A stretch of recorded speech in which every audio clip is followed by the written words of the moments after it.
নমস্কার, আমি সুকৃতি রঞ্জন বিশ্বাস।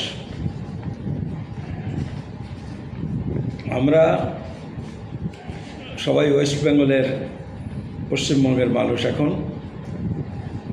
পশ্চিমবঙ্গে এই প্রথম বিজেপি সরকার গঠন করেছে এবং তারপর থেকে শ্যামাপ্রসাদ মুখার্জি এই নামটা বারে বারে উচ্চারিত হচ্ছে, তাকে নিয়ে আলোচনা চলছে, চর্চা হচ্ছে। এরকম একটা অবস্থায় আমার ধারণা যে আমরা পশ্চিমবঙ্গের মানুষ যারা, তাদের মধ্যকার অধিকাংশই শ্যামাপ্রসাদ মুখার্জি সম্পর্কে খুব বেশি জানি না। এখন এই যে খুব বেশি জানি না, এই কারণে একটা বিশেষ রাজনৈতিক দল এবং সরকার শ্যামাপ্রসাদ মুখার্জি সম্পর্কে যা বলছেন, সাধারণ মানুষ সেটাই জানছেন, শিখছেন। আমার মনে হয়েছে যে এই যা বলা হচ্ছে সরকার পক্ষ থেকে, বিজেপির পক্ষ থেকে যেটা বলা হচ্ছে এবং মানুষ তার থেকে শিখছে, এইটা পুরোপুরি ঠিক নয়। অনেকটাই বিকৃত ইতিহাস মানুষ জানছেন, যে কারণে আমার মনে হলো আমি যেটুকু জানি একটা ভিডিওর মাধ্যমে সেটা মানুষের কাছে একটু তুলে ধরব। আমার জানাটা 100% সঠিক এমন নাও হতে পারে, কিন্তু আপনাদের এইটুকু বলতে পারি যে আমি যেটা বলছি সেটা যথেষ্ট খোঁজখবর নিয়ে জেনে বুঝে বলছি। দেখুন, আজকের সরকার এবং বিজেপি দল তারা বলছে যে শ্যামাপ্রসাদের রাজনৈতিক জীবনের মূল্যায়ন হয়নি, তার যে গুরুত্ব পাওয়ার কথা ছিল ইতিহাসে সেইটা দেওয়া হয়নি। এই সরকার এসে সেই আলোচনাটা তুলে ধরছেন এবং শ্যামাপ্রসাদকে তাদের দাবি মতো তার সঠিক মূল্যায়ন সরকার এবং বিজেপি দল করছে, এটা তারা দাবি করছেন। কিন্তু আমার ধারণা শ্যামাপ্রসাদ মুখোপাধ্যায়ের যতটুকু রাজনৈতিক গুরুত্ব ইতিহাসে পাওয়া উচিত, মোটামুটি সেই গুরুত্বটুকু দেওয়া হয়েছে, তাকে অবমূল্যায়ন করা হয়নি, এইটা আমার ধারণা। সেই সময়ের একেবারে প্রথম সারির রাজনৈতিক নেতা, ধরুন শরৎচন্দ্র বসু, সুভাষচন্দ্র বসু, এই যারা ছিলেন, আমার বিবেচনায় সেই মাপের রাজনীতিবিদ ওই সময়ে শ্যামাপ্রসাদ মুখার্জি ছিলেন না। বরং সত্যি কথাটা বলে দিই, আমার ধারণা যেটা, সেটা হলো শ্যামাপ্রসাদ মুখার্জি এমনকি যোগেন্দ্রনাথ মণ্ডল যে উচ্চতার নেতা ছিলেন, ঠিক সেই উচ্চতার নেতাও ছিলেন না, তার পেছনে ছিলেন, এরকম আমার মনে হয়। আর দেখুন, শ্যামাপ্রসাদ মুখার্জিকে ইতিহাস অবমূল্যায়ন কেন করবেন? তিনি কংগ্রেসের বিরোধিতা করছেন এই কারণে, যুক্তিতে এইটা আসে না এই কারণে, ইতিহাস তো কংগ্রেস লেখেনি, ইতিহাস তো লিখেছে ঐতিহাসিকরা। তাদের সামাজিক অবস্থান যদি বলেন, তাহলে উচ্চবর্ণের মানুষেরাই ইতিহাস রচনা করেছেন, মূলত ব্রাহ্মণরা, কায়স্থরা। এবং শ্যামাপ্রসাদ মুখার্জি ব্রাহ্মণ ছিলেন, ফলে তাকে অবমূল্যায়ন করার প্রয়োজন কিসে? এইটা বরং আমি মনে করি, অনেকেই বলেন যে যোগেনবাবুর ক্ষেত্রে এটা হয়েছে। যোগেনবাবু একজন সাধারণ পরিবারের মানুষ ছিলেন, সাধারণ নয়, অত্যন্ত দুস্থ পরিবার। তার বাবা টাবুরে নৌকো চালাতেন, সেখান থেকে উঠে এসেছিলেন। আর শ্যামাপ্রসাদ মুখার্জি, তিনি শুধু ব্রাহ্মণ নন, তার যে পারিবারিক ব্যাকগ্রাউন্ড, সেটা বাংলার সবথেকে অগ্রসর পরিবারগুলোর একটা। ফলে ইতিহাসবিদ যারা, ঐতিহাসিক যারা, তারা তার অবমূল্যায়ন কেন করবেন? তারা তো পার্টির লোক নন। এইটা আমার মনে হয়। কিন্তু আমার মনে হয় এইটুকু তো শেষ কথা নয়। সাধারণ মানুষ, আপামর মানুষকে বিষয়টা জানতে হবে এবং মূল্যায়ন করতে হবে। তারা আমার মতো মূল্যায়ন করবেন কি বর্তমান রাজ্য সরকার, বিজেপি দল, মুখ্যমন্ত্রী শুভেন্দু অধিকারী তাদের মতো ভাববেন? এটা নাও হতে পারে। ইতিহাস জানলে তারা তাদের মতো ব্যাখ্যা করবেন। শ্যামাপ্রসাদ মুখার্জিকে তারা তাদের হৃদয়ে সেই মতো উপযুক্ত স্থান দেবেন। তবে আমি একটা কথা বলি, আমার ধারণায় মানুষ হিসেবে শ্যামাপ্রসাদ মুখার্জি খারাপ মানুষ ছিলেন না, ভালো মানুষ ছিলেন। আমি রাজনীতির কথা বলছি না, মানুষ হিসেবে। কিন্তু আজকে যারা যেভাবে শ্যামাপ্রসাদ মুখার্জিকে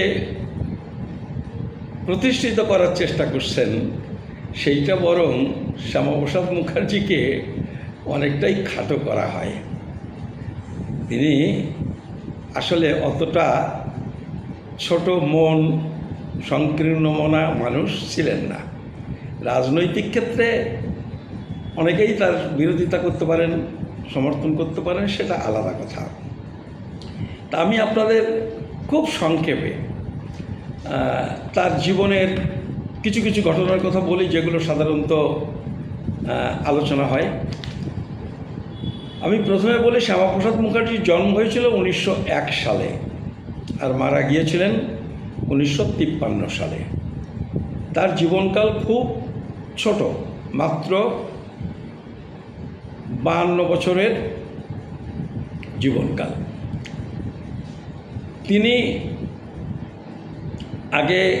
তিনি ভাইস চ্যান্সেলর ছিলেন, ইত্যাদি ইত্যাদি। সেইটা আজকে আমাদের আলোচনার বিষয়বস্তু নয়। তার রাজনৈতিক জীবন, ভাবনা চিন্তা নিয়েই আজকে আমাদের আলোচনার বিষয়বস্তু। তিনি প্রথম এমএলএ হয়েছিলেন, এইটা 1929 সাল। কোন দল থেকে এমএলএ হয়েছিলেন? কংগ্রেস দলের এমএলএ হয়েছিলেন। তাহলে তিনি প্রথম এমএলএ হলেন, বাংলার আইনসভার এমএলএ কংগ্রেস দলের। তিনি দ্বিতীয়বার আবার এমএলএ হলেন 1937 সালে। ওইটা ছিল 1929, 8 বছর পর 1937 সালে। কোন দলের? এবার তিনি নির্দল প্রার্থী হিসেবে এমএলএ হলেন, কংগ্রেস সমর্থিত নির্দল। 37 সালে তিনি এমএলএ হলেন। এই 37 সালে এমএলএ হয়ে তিনি 1941 সালে বাংলার মুসলিম মন্ত্রিসভায় যোগদান করেন।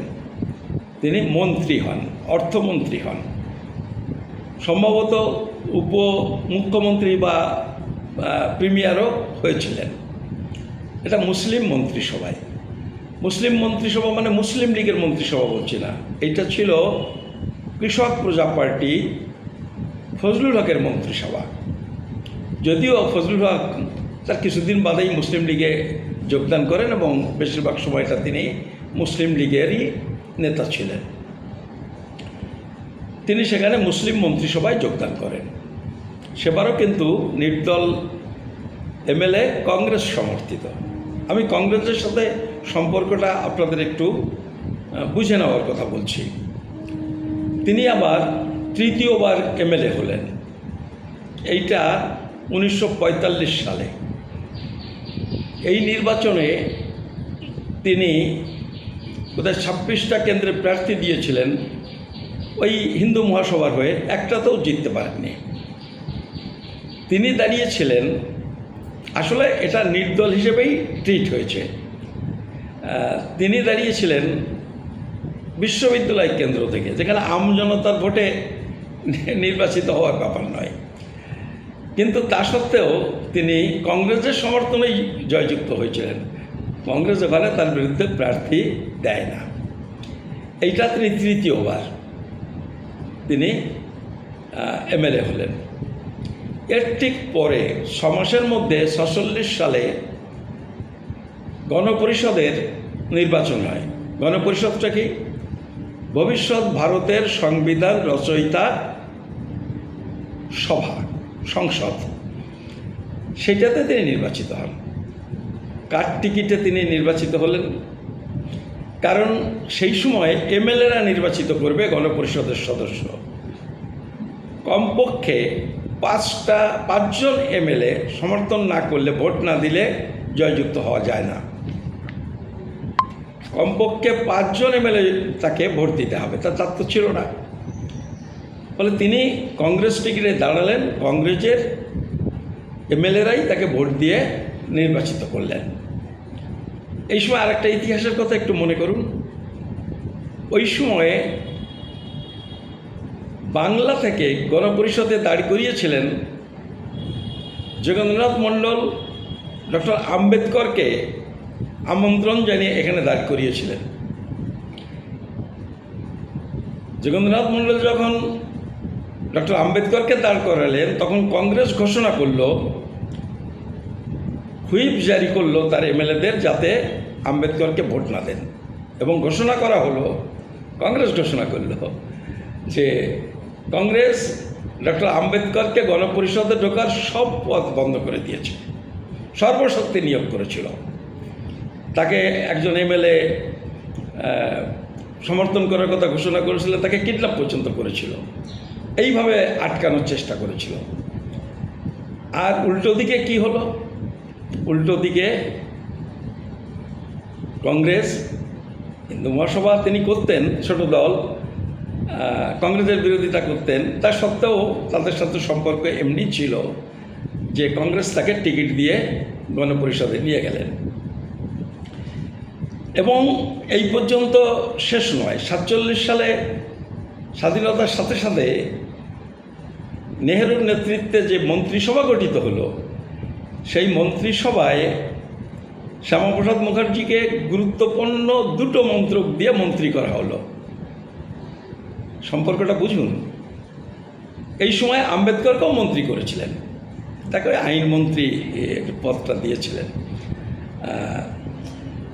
এটা জাতীয় সরকার করেছিলেন সব দলের নিয়ে। কিন্তু শ্যামাপ্রসাদ ছিলেন কংগ্রেস টিকিটে জয়যুক্ত হয়ে যাওয়া গণপরিষদ সদস্য। এইটা 47 সাল থেকে তিনি মন্ত্রিসভাতে ছিলেন, নেহরু মন্ত্রিসভাতে ছিলেন 50 সালের 6 এপ্রিল পর্যন্ত। তাহলে 47 সালের অগস্ট মাস থেকে 50 সালে প্রায় 3 বছর তিনি নেহরু মন্ত্রিসভায় মন্ত্রী ছিলেন। এর মধ্যে একটা ঘটনা ঘটে যায়। এটা ছিলেন, তারপরে তিনি পদত্যাগ করেন। ওই 50 সালের 23শে নভেম্বর পদত্যাগ করেন। এর মধ্যে একটা ঘটনা ঘটে, আসলে দুটো ঘটনা, একটা ঘটনার সাথে আরেকটা যুক্ত। ঘটনা যেটা ঘটে সেটা হলো, উনি তো আসলে হিন্দু মহাসভা করতেন, কংগ্রেস টিকিট দিয়েছে হিন্দু মহাসভা করা সত্ত্বেও সম্পর্কটা এরকম ছিল। তো তিনি হিন্দু মহাসভা ছেড়ে দেন কবে? 23শে নভেম্বর 1948 সালে। 23শে নভেম্বর 1948 সালে তিনি হিন্দু মহাসভার সদস্যপদ ত্যাগ করেন। কেন ত্যাগ করেছিলেন? এই কেন ত্যাগ করেছিলেন এর সাথে অন্য ঘটনাটা যুক্ত, সেটাও সবাইকে জানা দরকার। এর মধ্যে গান্ধীকে গুলি করে হত্যা করা হয়। কবে? এইটা হয় 30শে জানুয়ারি 1948 সালে, মানে দেশ স্বাধীন হওয়ার 4.5 মাসের মাথায় গান্ধীকে গুলি করে হত্যা করে। কে হত্যা করে? হত্যা করে নাথুরাম গডসে এবং নারায়ণ আপ্তে, এই দুজন মিলে গুলি করে হত্যা করে জানুয়ারি মাসের 30 তারিখে। এইটে যখন গান্ধীকে হত্যা করে এরা, শ্যামাপ্রসাদ মুখার্জি সেই দিনই বিবৃতি দিয়ে এই গান্ধীকে হত্যার নিন্দা করে। দেখুন এখন এই যে হত্যাকারীদের কিভাবে এই গভর্নমেন্ট দেখছে, আবার একই সঙ্গে শ্যামাপ্রসাদকে তারা গুরু বলে ডিক্লেয়ার করছেন, এগুলো একটু বোঝার চেষ্টা করুন। সেই দিনই শ্যামাপ্রসাদ মুখার্জি বিবৃতি দিয়ে গান্ধীকে হত্যা করার নিন্দা করেন, এবং সেটা এই পর্যন্ত থেমে থাকেনি। এই যে দুজনের কথা বললাম, নাথুরাম গডসে এবং নারায়ণ আপ্তে, এরা কিন্তু হিন্দু মহাসভার সদস্য ছিলেন।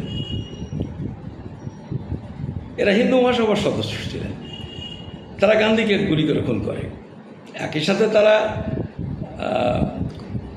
আরএসএসেরও মেম্বার ছিলেন, যেটা ওর ছেলে, ওর ভাই গোপাল গডসে বলেছে যে হিন্দু মহাসভা করলেও কোনো দিনই নাথুরাম আরএসএস সদস্যপদ ত্যাগ করেননি। একই সাথে তিনি আরএসএসেরও সদস্য ছিলেন। আরএসএস যদিও বলেছে যে কয়েক বছর আগে তিনি মহারাষ্ট্রের পুনা এলাকার ওখানকার আরএসএসের সদস্য ছিলেন, গুলি করেছে যখন তার কয়েক বছর আগে থাকতে, 2-4 বছর আগে থাকতে তিনি আরএসএসের মেম্বার ছিলেন না। এইটা যুক্তি খাড়া করেছে, কিন্তু তার ভাই গোপাল বলেছে না, উনি হিন্দু মহাসভারও সদস্য ছিলেন, আরএসএসেরও সদস্য ছিলেন।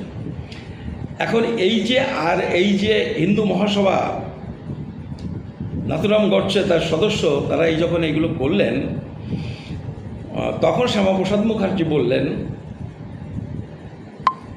এই নাথুরাম গডসে হিন্দু মহাসভার সদস্য, সেই গুলি করে মারলেন গান্ধীকে এই জন্যে, এবং অন্যান্য আরও কারণ হতে পারে। শ্যামাপ্রসাদ মুখার্জি তখন হিন্দু মহাসভাকে বললেন যে হিন্দু মহাসভা রাজনৈতিক ক্রিয়াকাণ্ড থেকে সরে যাক, গিয়ে তারা একটা সামাজিক সাংস্কৃতিক সংগঠন হিসেবে কাজ করবে, এবং সেই সংগঠনে হিন্দু মুসলমান সবাইকে হিন্দু মহাসভার সদস্য পদ দেওয়া হোক, এবং একটা গণতান্ত্রিক ধর্মনিরপেক্ষ দৃষ্টিভঙ্গি গ্রহণ করে চলুন। তিনি পরিষ্কার বললেন, এই যে হিন্দু মুসলমান বলল, দেশ যখন স্বাধীন হয়ে গেছে, হিন্দু মুসলমান সবাই ভারতবর্ষের নাগরিক। এই জায়গাতে মুসলমান বলে আর কাউকে হেয় করা, ছোট করা, অধিকার থেকে বঞ্চিত করা, বিদ্বেষ পোষণ করা, এগুলো উচিত নয়। এটা বন্ধ করতে হবে হিন্দু মহাসভাকে। আমি যে বলছিলাম যে মানুষ হিসেবে শ্যামাপ্রসাদ মুখার্জি খুব ছোট ছিলেন না, বরং আজকে যেভাবে শ্যামাপ্রসাদ মুখার্জিকে বর্তমান গভর্নমেন্ট এবং বিজেপি উপস্থাপন করতে চাইছে, সেইটা আসলে শ্যামাপ্রসাদকেই ছোট করা। এবং এই বিতর্ক হিন্দু মহাসভার সাথে এমন পর্যায়ে যায়, তার সাজেশনগুলো তার উপদেশ হিন্দু মহাসভা মানতে চায়নি, যে কারণে তিনি পদত্যাগ করেছিলেন।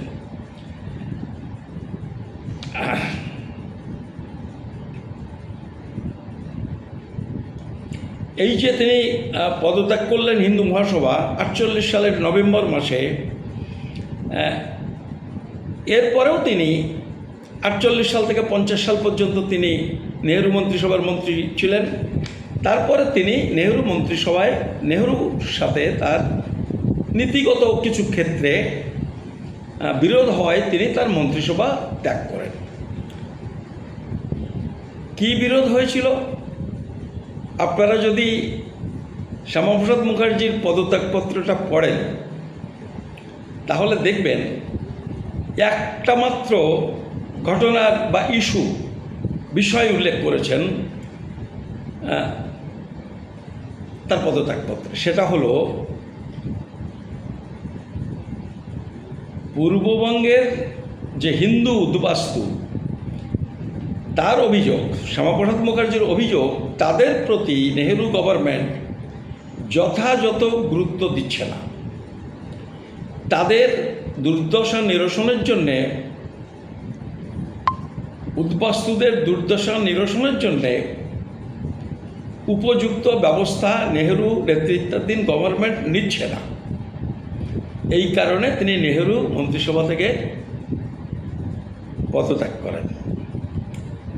আপনারা এটা দেখে নেবেন, এই একটা কারণই বলেছেন। এবং এই প্রসঙ্গে একটা কথা আপনাকে উল্লেখ করি, কোনো সন্দেহ নেই শ্যামাপ্রসাদ মুখার্জি উদ্বাস্তুদের প্রতি খুব দরদি ছিলেন। দরদি থাকুন বা না থাকুন, তিনি এইটা বলেছেন বারে বারে এই বিষয়টা। দেখুন, আমি একজন প্রত্যক্ষদর্শী। তিনি চাকদাতে একটা মিটিংয়ে, আমার একটা বইয়েও ঘটনাটা লিখেছি, একটা মিটিংয়ে, উদ্বাস্তুদের মিটিংয়ে, শ্যামাপ্রসাদ মুখার্জি উদ্বাস্তুদের যে দুর্দশা সেইটা বর্ণনা করতে করতে কেঁদে পড়েছিলেন। এবং তিনি বলেছিলেন, কথাটা একটু খেয়াল করে শুনবেন, বলেছিলেন, আজকে এই উদ্বাস্তুদের দুর্দশা দেখে মনে হচ্ছে আমি নই, যোগেন্দ্রনাথ মণ্ডল এই প্রশ্নে সঠিক সিদ্ধান্ত নিয়েছিলেন। তিনি বুঝেছিলেন উদ্বাস্তুদের দুর্দশা হবে বাংলা ভাগ করলে। তা আজকে এই দুর্দশা থেকে মনে হচ্ছে আমি ঠিক ছিলাম না, যোগেন্দ্রনাথ মণ্ডল ঠিক ছিল। একজন প্রত্যক্ষদর্শী এবং শ্রোতা, তার বয়ান উল্লেখ করে আমি বইতে এই ঘটনাটা আমি লিখেছি। তো এইটার জন্যই তিনি, ঠিক এইটা লিখেই তিনি মন্ত্রিসভা থেকে পদত্যাগ করেছিলেন। এরপরে শ্যামাপ্রসাদ সম্পর্কে আর যে ব্যাপারটা আসে সেটা হলো যে তিনি জনসংঘ তৈরি করেন। কবে জনসংঘ তৈরি করেন? 50 সালে মন্ত্রিসভা ছাড়েন, নেহেরু মন্ত্রিসভা। জনসংঘ তৈরি করেন ওইটি এপ্রিল মাসে ছাড়েন এবং জনসংঘ তৈরি করেন ওই বছরেই অক্টোবর মাসে। তার মানে 6 মাস বাদেই তিনি জনসংঘ তৈরি করেন। এর মধ্যে যে ঘটনাটা ঘটে সেটাও একটুখানি জানা দরকার। এই গান্ধীকে হত্যা করার জন্যে কিন্তু আরএসএস ব্যান হয়ে যায়, আরএসএসকে ব্যান করে দেয় নেহেরু গভর্নমেন্ট, তখন স্বরাষ্ট্রমন্ত্রী বল্লভভাই প্যাটেল। এবং তারপরে প্রায় 1.5 বছর পরে ওইটা আবার ব্যান লিফট হয়, যখন আরএসএস মুচলেকা দেয়, লিখিত প্রতিশ্রুতি দেয় যে তারা ধর্মনিরপেক্ষ পথে চলবেন, সংবিধান মেনে চলবেন। তাদের তখনও পর্যন্ত কোনো লিখিত সংবিধান ছিল না। আরএসএস সংগঠনের একটা লিখিত সংবিধান তৈরি করবেন, তার লক্ষ্য উদ্দেশ্য এই যেগুলো বললাম, ধর্মনিরপেক্ষতা, গণতন্ত্র, এগুলো লিখবেন। এই সব শর্তে আরএসএসের উপর থেকে এই ব্যানটা প্রত্যাহার করা হয় 1.5 বছর পর। 48-এর ফেব্রুয়ারি মাসে ব্যান হয়, ব্যান তোলা হয় 49 সালের জুলাই মাসে। 1.5 বছর পরে। এই যে জনসংঘ তৈরি করলেন 50 সালে, এই 53 সালে আরেকটা অধ্যায় যেটা নিয়ে আজকে খুব আলোচনা হচ্ছে, 53 সালে উনি কাশ্মীরে যান। শ্যামাপ্রসাদ মুখার্জি কাশ্মীরে কেন গিয়েছিলেন?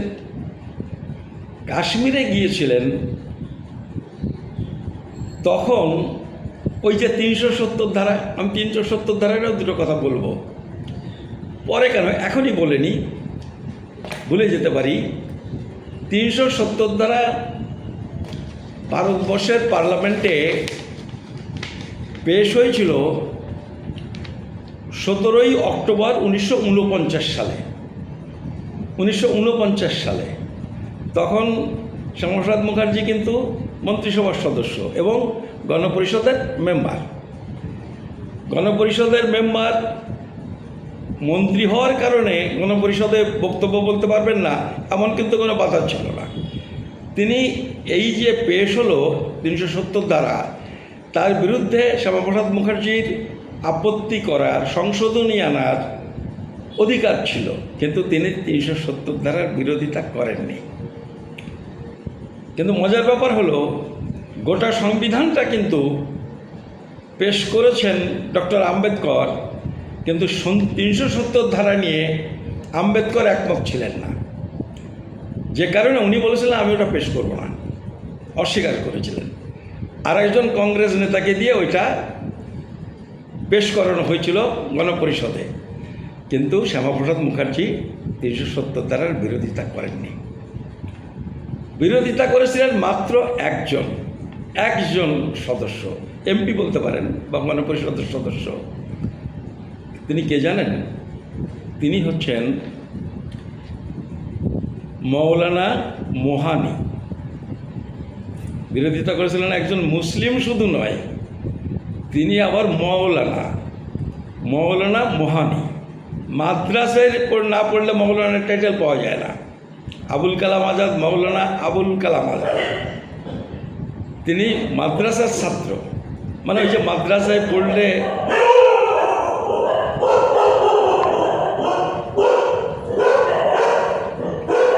ওই যে একটা কথা হচ্ছে না, মাদ্রাসায় পড়লে সন্ত্রাসবাদী হয়। তো এই মৌলানা মোহানি কিন্তু 370 ধারার বিরোধিতা করেছিলেন। আম্বেদকর বিরোধিতা করেছিলেন, সেটাও একটু জানা দরকার। উনি বলেছিলেন যে ওইগুলোর সাথে একমত ছিলেন, যে এক দেশ, পৃথক সংবিধান, পৃথক ফ্ল্যাগ, তারপরে পৃথক মানে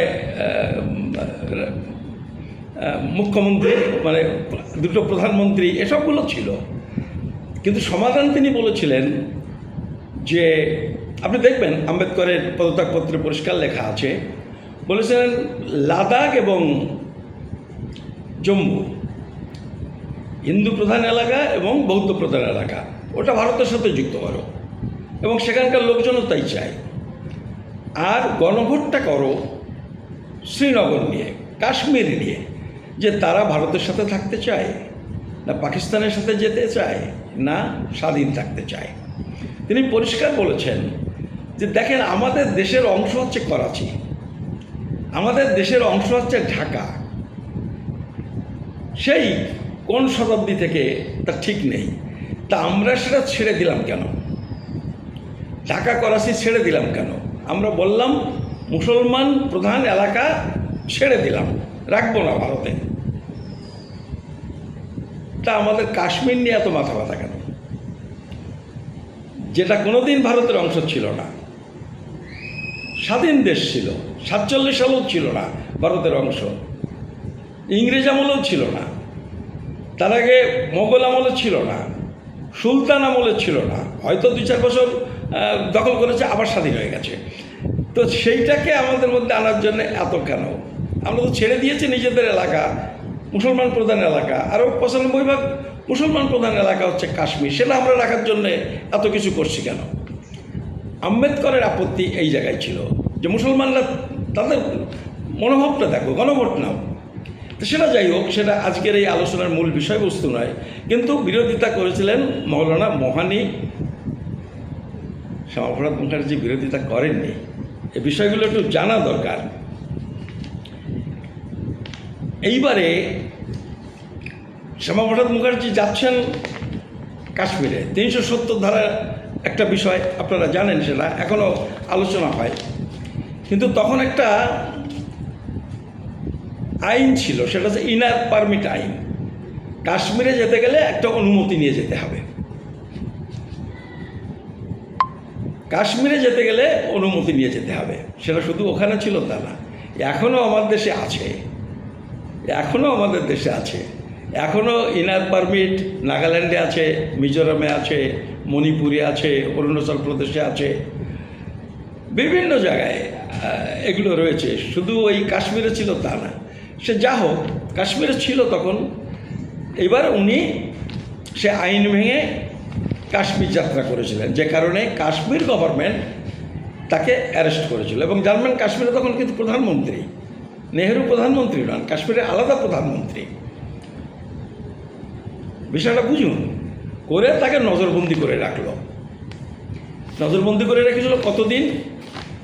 জেলে ভরেনি, নজরবন্দি করে রেখেছে আলাদা একটা বাড়িতে।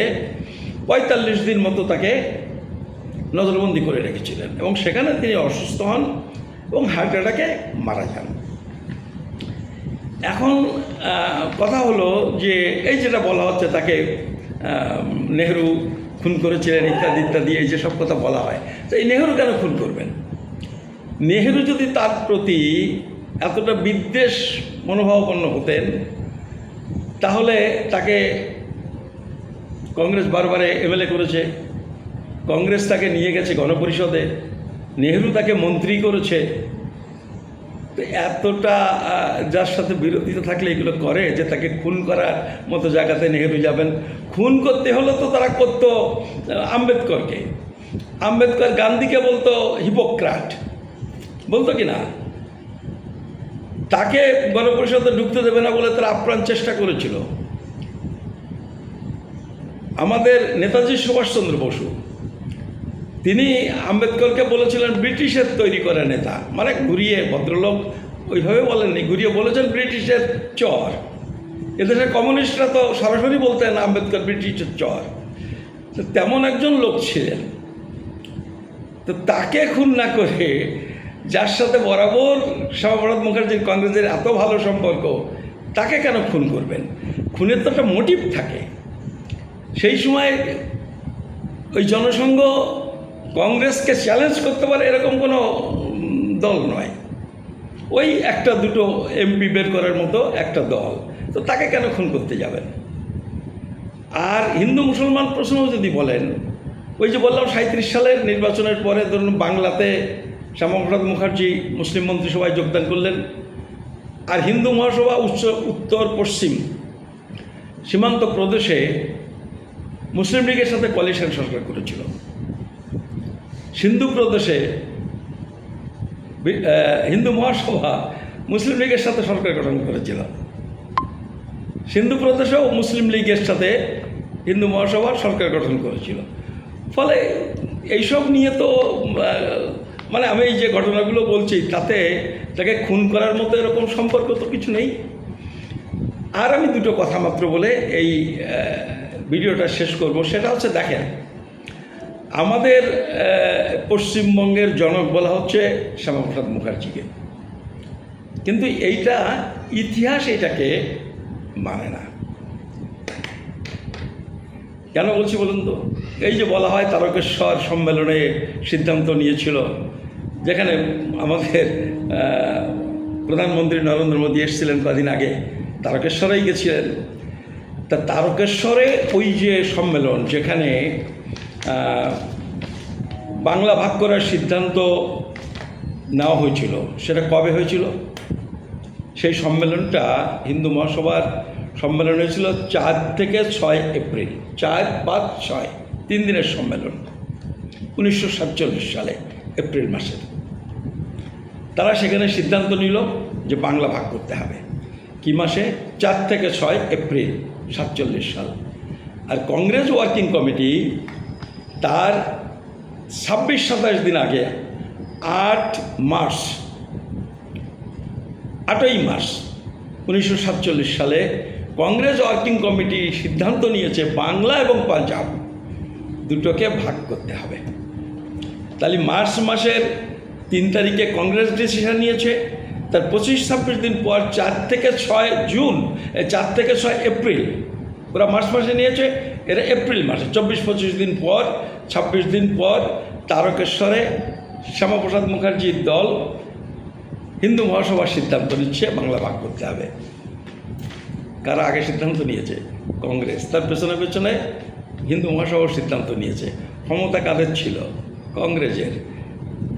এদের বাংলা ভাগ করা জোড়ার ক্ষমতা ছিল না, বরং শ্যামাপ্রসাদ মুখার্জি চিঠি লিখছেন বল্লভভাই প্যাটেলকে, যদি ভারত যদি ভাগ নাও হয় তাহলে যেন বাংলাটা ভাগ করায় আপনি সিদ্ধান্ত, মানে তার মতামতটা তার কাছে খুব জরুরি, বুঝলেন তো। ফলে চালকের আসনে শ্যামাপ্রসাদ মুখার্জি বা হিন্দু মহাসভা ছিল না। তো এই যে বিষয়গুলি, এই সব বিষয়গুলি একটু মাথায় রাখা দরকার। কংগ্রেসের সাথে এত ভালো সম্পর্ক থাকা সত্ত্বেও তিনি কংগ্রেস জয়েন করেননি কেন? এ প্রশ্নটা আসতেই পারে। তো এই সম্পর্কে আমি জানি না, অন্য কোথাও পড়িনি। আনন্দবাজারে কয়েকদিন আগে একটা আর্টিকেল, আমি নিজে অন্য কোথাও পড়িনি, আনন্দবাজারে মাত্র কয়েকদিন আগে, এই যে এত ভালো সম্পর্ক শ্যামাপ্রসাদের সাথে কংগ্রেসের, কতবার এমএলএ করলো, গণপরিষদে নিয়ে গেল, মন্ত্রী করলো, তা সত্ত্বেও তিনি কংগ্রেসে স্থায়ীভাবে জয়েন করলেন না কেন? তো এইটা আমি কেন করেননি, আমি এটা কোনো বইতে পড়িনি। আমি কয়েকদিন আগে আনন্দবাজারে একটা আর্টিকেল পড়লাম, আপনারাও অনেকে পড়েছেন। সেখানে অন্নদাশঙ্কর রায় একটা কথা বলেছেন। অন্নদাশঙ্কর রায় বলেছেন যে শ্যামাপ্রসাদ মুখার্জি কংগ্রেসে জয়েন করেননি দুটো কারণে। একটা হলো তখন শরৎ বসু এবং অন্যান্য এত বড় বড় নেতা ছিলেন যে কংগ্রেসে জয়েন করলে উনি প্রধান নেতা হিসেবে জায়গা পাওয়া তার পক্ষে সম্ভব ছিল না, 1 নম্বর। আর 2 নম্বর বলেছেন যে সেই সময় কংগ্রেস করলে যে কোনো সময়ে জেল খাটার ভয় ছিল। অধিকাংশ সব কংগ্রেস নেতারা বহু বছর জেল খেটেছেন, বোধহয় 14 বছর জেল খেটেছেন নেহেরু। তো এই জেল খাটার ভয় ছিল কংগ্রেসে জয়েন করলে, যে কারণে হয়তো অন্নদাশঙ্কর রায় বলেছেন যে শ্যামাপ্রসাদ মুখার্জি কংগ্রেসে জয়েন করেননি। আপনারা কয়েকটা ঘটনা আপনাদের বললাম, তার ভিত্তিতে আমাকে গালাগালি না করে নিজেরা যুক্তি দিয়ে এই বিষয়গুলো একটু বোঝার চেষ্টা করুন। আপনাদের সবাইকে নমস্কার, ধন্যবাদ।